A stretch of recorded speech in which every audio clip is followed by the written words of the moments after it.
प्रिय सभी मेरे फेसबुक मित्र, फेसबुक से जुड़े हुए सभी लोग, आज गोपालगंज जिले के सिधवलिया प्रखंड के देकुली गांव के युवा समाज सेवी नेता विक्की सिंह युवाओं में काफ़ी और उन्हें मोहम्मदपुर थाने के थानाध्यक्ष द्वारा गिरफ्तार कर लिया गया है। एक पूर्व विधायक और एक भाजपा के वरिष्ठ नेता के कहने पर और आरोप लगाने पर यह गिरफ्तारी हुई है। आरोप है कि विक्की सिंह के द्वारा आपत्तिजनक पोस्ट फेसबुक पर उनके विषय में पोस्ट किया गया है। इस तरह देखा जाए तो जिले में अनेकों युवा हैं जो विभिन्न नेता के विषय में या विभिन्न तरह की अपनी उद्गार जो है वो फेसबुक के माध्यम से सोशल मीडिया के सामने उद्गार व्यक्त करते हैं। विक्की सिंह ने भी ऐसा ही किया, लेकिन विक्की सिंह को गिरफ्तार करवाने का काम किया गया है। विक्की सिंह को थाने में बंद कराने का काम किया गया है। जिला प्रशासन, थाना अध्यक्ष, एसपी महोदय सभी से बात हुई है। आज जिला में जिला परिषद के अध्यक्ष जी से भी मेरी बात हुई, अन्य लोगों से भी हुई, प्रशासन के लोगों से। प्रशासन ने यह मतलब आश्वस्त किया है कि विक्की सिंह जी को शीघ्र रिहा किया जाएगा और जांच चल रही है। लेकिन यह गलत है। विक्की सिंह या कोई भी युवा जो है वो अपने उद्गार व्यक्त करता है तो उसे गिरफ्तार कराना या उसको दंडित करना कहीं से उचित नहीं है। लड़के हैं, नौजवान हैं, युवा हैं, अगर कोई गलती भी करते हैं तो गार्जियन का यह फर्ज बनता है कि उन्हें समझाएं बुझाएं। लेकिन इतना कठोर जो निर्णय लिया गया है नेताजी के द्वारा, यह काफ़ी अशोभनीय है। और हम लोग देख रहे हैं कि जिले में कुछ दिनों में जब से एमएलसी चुनाव की शुरुआत हुई, एमएलसी चुनाव हुआ और एमएलसी चुनाव बीत गया, उसके बाद भी काफ़ी जातीय और सामाजिक समरसता दोनों को खत्म करने का, समाप्त करने का काम जिले में कुछ नेताओं के द्वारा किया जा रहा है। कभी परशुराम जयंती में कोई अपशब्द और अमर्यादित भाषा का प्रयोग किया जाता है, तो कभी बलथरी में अभिनंदन समारोह में अमर्यादित भाषा का प्रयोग किया जाता है। चुनाव जो जीतता है वह सबके वोट से जीतता है, वह सबके लिए है, सबका है। उसे तो कहीं किसी पर टीका टिप्पणी करनी ही नहीं चाहिए। चुनाव एमएलसी का दिलीप सिंह आरजेडी से और गप्पू बाबू भाजपा से लड़े। गप्पू बाबू चुनाव जीत गए, दिलीप बाबू चुनाव हार गए। किसी भी कारण से हारे हों, प्रशासनिक कारण हो या वोट से हारे हों या कैसे भी हो, हार गए। लेकिन हारे हुए प्रत्याशी दिलीप बाबू ऐसे सज्जन व्यक्ति हैं, ऐसे महामानव हैं कि उनके द्वारा अभी तक कहीं कोई टीका टिप्पणी नहीं की गई। यहाँ तक कि हम लोग दिलीप बाबू के खुलेआम समर्थन में थे, खुलेआम समर्थन किए, खुलेआम मदद किए। दिलीप बाबू का हम मदद किए। अभी भाजपा के उम्मीदवार तय नहीं हुए थे कि गप्पू बाबू लड़ेंगे या आदित्य बाबा लड़ेंगे, उससे पहले ही हम लोग दिलीप बाबू की मदद में लग गए और दिलीप बाबू का मदद किए। दिलीप बाबू का जी जान से आदमी मदद किया। भले ही वो चुनाव हार गए, लेकिन कभी भी दिलीप बाबू चुनाव हारने के बाद भी नहीं बोले हम लोगों से कि आप लोग किसी के विषय में कोई टीका टिप्पणी कीजिए। चाहे वो भी कभी किसी के विषय में टीका टिप्पणी नहीं किए, ना किसी जात के विषय में किए, ना किसी व्यक्ति के विषय में किए। उन्होंने किसी पर आरोप आज तक नहीं लगाया कि फलाना ने मेरा मदद नहीं किया, फलाना जाति के लोग मुझे वोट नहीं दिए, फलाना कारण से मैं हार गया। हारे वो हैं, उन्हें आरोप लगाना चाहिए, उन्हें कुछ कहना चाहिए। लेकिन यहाँ देखने को मिल रहा है गोपालगंज में कि जो प्रत्याशी जीते हुए हैं उनके जो समर्थक, जो नेता हैं, पूर्व विधायक जी या अन्य नेतागण, वह विभिन्न तरह की जातीय भाषा का प्रयोग करके जातीय समाज में जो समरसता है, जातीयता का जो समरसता है आपस में एक दूसरे में, उसको समाप्त करने का प्रयास किया जा रहा है। कभी बोला जाता है कि चुनाव में लोग क्षत्रिय धर्म का पालन नहीं किए। जो क्षत्रिय धर्म का पालन किया वही यहाँ है और वही रहेगा। दंड संहिता का कभी बात की जाती है। कभी कहा जाता है कि परशुराम जी के 2 ही पुत्र थे ब्राह्मण और भूमिहार, दोनों को एक कर लिया गया, दोनों को एकजुट होने की जरूरत है। अरे परशुराम जी भगवान थे, वह सबके थे। भगवान किसी एक जाति धर्म के नहीं होते, भगवान सबके होते हैं। और आप भगवान में भी बांट रहे हैं, जातिगत भावना से प्रेरित होकर गलत बयानबाजी कर रहे हैं और प्रतिकार कोई कर रहा है।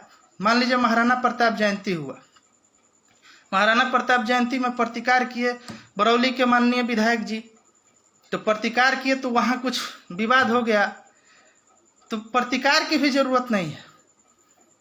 जो जिस विषय पर कोई सभा या कोई कार्यक्रम है उसी विषय को रखना चाहिए। लेकिन अगर ऐसा हो रहा है तो क्यों हो रहा है? दोनों तरफ से हो रहा है, एक तरफ से नहीं हो रहा है। ऐसा नहीं होना चाहिए। ब्राह्मण, राजपूत, भूमिहार, कायस्थ, जो भी जाति के लोग हैं, अगर पिछड़े, सभी मानव हैं, मनुष्य हैं और सब बराबर है। इसमें भेदभाव, जातीयता की भावना, सामाजिक समरसता बिगाड़ने की बात नहीं करनी चाहिए। लेकिन माननीय पूर्व विधायक और बरौली के विधायक जी के द्वारा बार बार आपस में लड़के आपसी उन्माद युवाओं में फैलाया जा रहा है। पहले शुरुआत पूर्व विधायक माननीय मिथिलेश तिवारी जी ने किया। परशुराम जयंती में स्थानीय विधायक जी को नहीं बुलाया गया, कोई स्थानीय अन्य जाति के नेता को नहीं बुलाया गया विशेषकर, और वहाँ उन्मादी भाषा का प्रयोग किया गया। क्षत्रिय धर्म का लोग पालन नहीं किया, ऐसा बोला जा रहा है।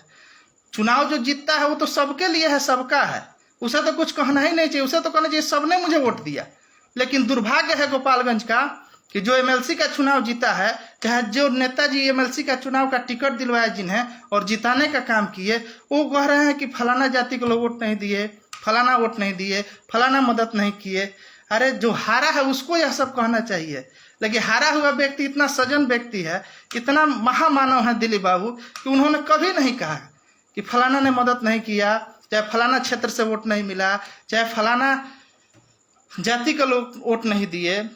उन्होंने कभी कोई टीका टिप्पणी नहीं की। यहाँ तक कि हम लोग की जब चुनाव हारने के बाद बैठक हुई तो उसमें स्पष्ट उन्होंने कहा कि पूरी गोपालगंज की जनता हमारी मदद की है, पूरे जाति के लोग हमारी मदद किए हैं, सभी लोग मेरा मदद किए हैं, तभी जाके हम लोग आज इतना वोट पाए हैं और लड़ाई जीत गए थे। प्रशासनिक चूक और प्रशासनिक पावर का इस्तेमाल करके, सरकारी तंत्र का इस्तेमाल करके, सरकारी तंत्र का दुरुपयोग करके चुनाव उन्हें हरा दिया गया। लेकिन उन्होंने कभी किसी पर आरोप नहीं लगाया। लेकिन जीते हुए प्रत्याशी के समर्थक लगातार आरोप लगा रहे हैं और जातीयता का जहर घोल रहे हैं समाज में। और उसी जहर जो घोल रहे हैं, एक दूसरे से प्रतिकार हो रहा है, उसी में युवा जो है फेसबुक वगैरह पे अपने तरफ से पोस्ट कर दे रहे हैं। तो उसका भी मलाल है कि काहे फलाना इस तरह से पोस्ट कर दिए और युवाओं को गिरफ्तार कराया जा रहा है, उनके भविष्य को चौपट किया जा रहा है। यह बिल्कुल गलत है, निंदनीय है। बीकी सिंह जैसे युवा को तुरंत सरकार, प्रशासन, जिला पदाधिकारी, एसपी साहब इसमें हस्तक्षेप करके रिहा करें, अन्यथा जिले में जबरदस्त आंदोलन होगा और युवाओं को जो फंसाने का काम किया जा रहा है फर्जी मुकदमे में, आपसी वर्चस्व की लड़ाई में, आपसी एक पार्टी के दो नेता आपस में लड़ रहे हैं और बीच में युवाओं को जो परेशानी झेलनी पड़ रही है, यह कतई बर्दाश्त करने योग्य नहीं है। और हम लोग बर्दाश्त नहीं करेंगे, सड़क पर उतरेंगे, आंदोलन करेंगे। बीकी सिंह को रिहा किया जाए, तुरंत छोड़ा जाए, नहीं तो कल आंदोलन होगा। गोपालगंज जिले को हम लोग जाम करने का काम करेंगे। सभी युवा से आग्रह है कि गोपालगंज कल पहुंचे। अगर रिहाई नहीं होती है बीकी सिंह की तो गोपालगंज जाम रहेगा, गोपालगंज बंद रहेगा। और मैं दोनों नेताओं से कहना चाहता हूं कि आप लोग एक ही पार्टी के नेता हैं और एक दूसरे पर आरोप जो लगा रहे हैं, कोई संपत्ति का आरोप लगा रहे हैं कि भाई फलाना यहाँ जमीन ले लिए हैं, तो फलाना ये मकान बना लिए हैं, तो फलाना इनके लड़के थे, चिचिलाना इनके लड़के थे। तो इन सब आरोप से आप जनता को दिग्भ्रमित मत कीजिए। जनता को बताइए कि आपने किया क्या है अपने कार्यकाल में और आप कर क्या रहे हैं समाज और क्षेत्र के लिए। विकास की बात कीजिए, अनर्गल बात करके दिग्भ्रमित करके समाज को दिग्भ्रमित मत कीजिए। युवाओं को जातीयता के जहर को मत घोलिए युवाओं में और सामाजिक समरसता को मत बिगाड़िए। माननीय पूर्व विधायक बैकुंठपुर जी से भी मेरे आग्रह है, तिवारी जी से और राम प्रवेश राय जी गार्जियन है, उनसे भी आग्रह है कि आप लोग अब अपनी बात को, कटुता को समाप्त कीजिए और निश्चित रूप से आप लोग जिले का कैसे विकास हो, क्षेत्र का कैसे विकास हो आपके, इस पर ध्यान दीजिए।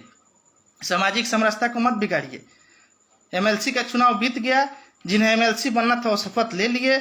अब उनसे भी कहिए कि जिले का विकास करें, जिले के जनप्रतिनिधियों का आवाज बने। ये न कीजिए कि आप लोग आपस में जातीयता का इतना न जहर खोल दीजिए कि आने वाले समय में समाज में इतना न द्वेष फैल जाए कि आपस में लोग कट मर जाए। बस इन्हीं सब बातों को कहकर मैं अपनी बारी समाप्त करता हूँ।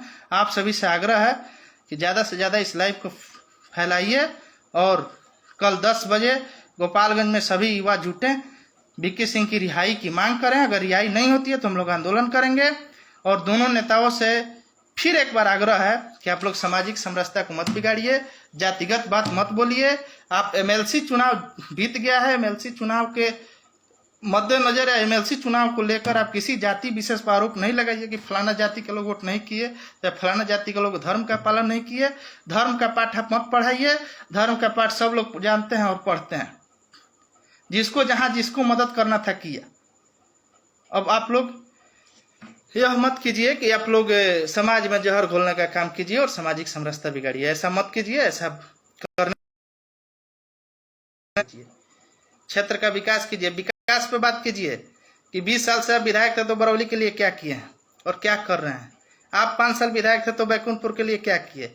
आप लोग क्या कर रहे हैं समाज और क्षेत्र के लिए, इस पर बात कीजिए। जातिगत बात और धार्मिक उन्माद को फैलाने का काम मत कीजिए।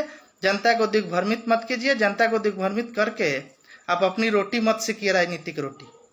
यह बिल्कुल बर्दाश्त करने योग्य नहीं है और इस पर हम सभी प्रतिकार करेंगे, युवा प्रतिकार करेंगे। जो जिस विषय का कार्यक्रम आप लोग कीजिए उसी विषय पे बात अपनी रखिए। परशुराम जयंती मनाइए तो परशुराम जी की गुणगान कीजिए, उसमें क्षत्रिय धर्म की पालन करने की बात मत कीजिए। महाराणा प्रताप की जयंती मना रहे हैं, महाराणा प्रताप की विजयोत्सव मना रहे हैं तो आप महाराणा प्रताप के विषय के और विजय गाथा को कहिए। आप दूसरे पर टीका टिप्पणी, व्यक्तिगत टीका टिप्पणी मत कीजिए, यह शोभा नहीं देता। आप लोग कोई कहता है कि मैं 52 साल का हो गया, कोई कहता है कि मैं 65-70 साल का हो गया, तो इतने साल की उम्र की तजुर्बा लेकर आप लोग और युवाओं को जो जातीय और सामाजिक जो समरसता बिगाड़ने में ढकेल रहे हैं, यह अच्छी बात नहीं है। आप लोग समाज में अच्छा संदेश दीजिए और वीके सिंह जैसे युवा जो निर्दोष लड़का है, जिसकी मात्र इतनी गलती है कि उसने पोस्ट को शेयर कर दिया किसी के, तो उसे आप रिहा कराइए, रिहा कीजिए। प्रशासन से मांग है कि वीके सिंह की रिहाई हो, अन्यथा कल हम लोग आंदोलन करेंगे। हम लोग चुप बैठने वाले नहीं हैं। और एमएलसी चुनाव बीत गया, जो जीत गया वो सबका है, उससे तो कुछ कहना ही नहीं चाहिए। जो हार गया उसे आरोप लगाना चाहिए, लेकिन हारे हुए व्यक्ति, सज्जन व्यक्ति दिलीप बाबू कुछ नहीं बोल रहे हैं, लेकिन जीते हुए व्यक्ति और जीते हुए व्यक्ति के समर्थक जातीयता और सामाजिक समरसता को बिगाड़ने का प्रयास कर रहे हैं। यह बिल्कुल अच्छा नहीं है। जहाँ तक मेरी बात है तो मैं तो आरजेडी के जब उम्मीदवार दिलीप बाबू घोषित हुए उसी समय से उनके साथ था और उनका मदद किया और आगे भी करूंगा। लेकिन मेरे भी मदद पर कुछ लोगों को एतराज था और मेरे पिताजी नौकरी करते हैं कटिया में, उन पर भी लिखा पढ़ी कराने का काम किया गया, परेशान करने का काम किया गया, मुझे भी, मेरे परिवार को भी। यह भी बिल्कुल अच्छी बात नहीं है। अगर कोई लड़का राजनीति करता है तो राजनीति का अगर कोई परिवार का सदस्य अन्य काम करता है तो उसे परेशान नहीं करना चाहिए। हर जगह राजनीति अच्छी बात नहीं है। आपके समर्थक आपके वोट मांगे, दिलीप बाबू के समर्थक दिलीप बाबू के वोट मांगे, दिलीप बाबू के समर्थक दिलीप बाबू के लिए जी जान लगाए, आपके समर्थक आपके लिए लगाए, तो फिर इसमें बुरा क्या है। एक दूसरे को टारगेट नहीं करना चाहिए। किसी भी समर्थक को, किसी भी कार्यकर्ता को परेशान नहीं करना चाहिए। अगर ऐसा होता है तो बिल्कुल निंदनीय है, अशोभनीय है और इसका प्रतिकार होगा। हम लोग चुप नहीं बैठेंगे। धन्यवाद।